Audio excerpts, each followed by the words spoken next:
Hey everybody, it's Dave here from Franlung. Today we're going to talk about the max lift events and how it relates to being the fittest on earth. So max lift events, super iconic, ton of energy, ton of excitement, under the lights in the coliseum, and bring us some of the most iconic moments of the game. So you think back to 2022, Danny Spiegel in the sandbag.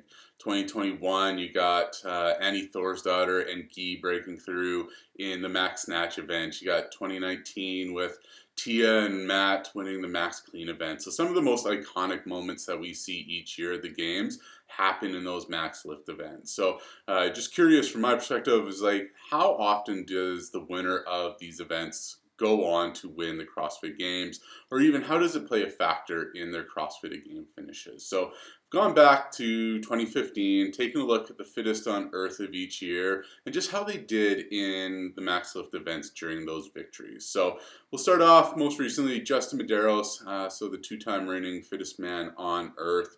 He had a fifth last year at the sandbag clean, and then 2021 a seventh in the max snatch event. So for him, average a sixth place finish over the 2 years he's been fittest on earth. And interestingly enough, that sixth, or the sixth place, is what his average event finish has been at the CrossFit Games for those 2 years. So he's not someone who's going to win all the events, super steady, really hard to beat. And again, these max cleans or max lifts are right in there at the exact same average finish as everything else with the entire event. So again, just kind of something he's really good at, along with pretty much the rest of CrossFit, but isn't something he's going to stand out at. We got Matt Fraser, five-time fittest on earth, and again, from a max lift perspective, 2019 is probably the most memorable for him, winning that max clean event versus Scott Panchak. During his 5 years he was fittest on earth, he did see the CrossFit Total program twice. So he finished second in 2020 behind Jeff Adler and eighth when it was programmed in 2018. And then in 2017, he had a fifth, I think, at the max clean and jerk, or sorry, 2017 was also a max snatch, so a fifth there.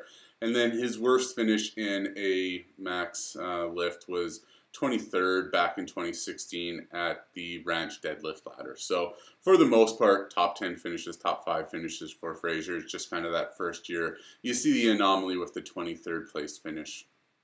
On the women's side, Tia Claire Toomey, she basically excelled at everything over her 6 years as fittest on earth. So she actually has 4 max lift events in those 6 years. So she won the total in 2020 and 2018, won the max snatch event in 2021, and the max clean in 2019. Going back to 2017, she had a second by 1 pound behind Kara Saunders in the max snatch there. So, 5 first, a second. Her worst finish in a max event was in 22 with the sandbag clean, so where she finished 9th. So again, all top 10 finishes, but in terms of correlation between the fittest on earth and the max lift events, Tia showed us the strongest correlation was there in first place events. And then also looking at Katrin Davidsdottir. So Katrin is probably the biggest example of you don't need to be the strongest to be the fittest on earth. So during her 2 years, 2015 and 2016, 2015 it was a max clean and jerk. She finished 10th in that event before winning her first CrossFit Games. And then in 2016, during the ranch deadlift ladder, she finished 38th, which again, it's almost kind of astonishing that she had a 38th place finish and was able to battle back into first place overall.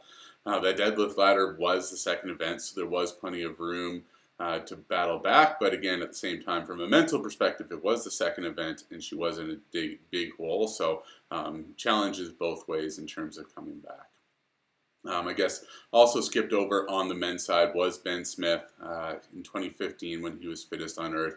He finished second in the max clean and jerk, so it was definitely a good event for him on his way to his CrossFit Games title. So again, for the most part, with the exception of Tia, winning the max lift event does not necessarily be a requirement to be the fittest on earth. So heading into the 2023 Games, got the Olympic total coming up, which is going to be your max snatch plus your max clean and jerk. It is only 2 attempts each, so it is going to probably be a little bit more conservative than we would see if each athlete had the third lift. And then, from what we see and what we've seen in semifinals and past events, most of the big names or contenders for the fittest on earth are going to be right there in the top 10. And then depending on cuts, there's certainly going to be some athletes, especially on the women's side, who have the capability to win it all. So, Laura Horvath, Annie Thorisdottir, Gabrielle Magala, they all have the strength to win the max strength event or the Olympic lift there, as well as fittest on earth. Although on the women's side, there is some contenders like Amanda Barnhart and Christine Kohlenbrander, among others, who could, also contend for the event win there. On the men's side, from the contenders, probably Jeffrey Adler and Jason Hopper are most likely to take it from those kind of games athletes, depending on where cuts are. Obviously, you got, Jack Farlov and Bronislav Olovic, who have capabilities to take it from a max lift perspective. It's just whether they're still going to be there for when it is programmed on Saturday or not. So we will see. It'll be super exciting. I'm looking forward to seeing how this event plays out, as well as how we see the fittest on earth playing out at CrossFit Games. With that, thanks for listening to the Fran Lung Show here. As always, give us a follow on Instagram at Fran Lung Analytics. Just follow up with our kind of daily stats and more in-depth content that we will be posting there throughout the games. Always, if you do have any questions or interested about an athlete or a competition, head over to franlung.com. We've got the biggest database of elite CrossFit competitions out there, so over 160 competitions you can dive in. Easily you can dive into each of the athletes you want, see full competition history. You can also see the history of their max lift events under the max lift tab. So if you want to see what their max snatch is, max clean and jerk, max thruster, or whatever else has been thrown at them during their elite careers, we've got that. And then, as always, if you like the content we put out, help us out, like, subscribe, share, wherever you watch or listen. And if you really like the show and want to help us out a bit financially, head over to franlungsocialclub.com and buy some merch that we got up there. Some Fran Lung branded stuff, as well as some other ideas that we've floated out there in the CrossFit world. So with that, thanks for listening and have a great day.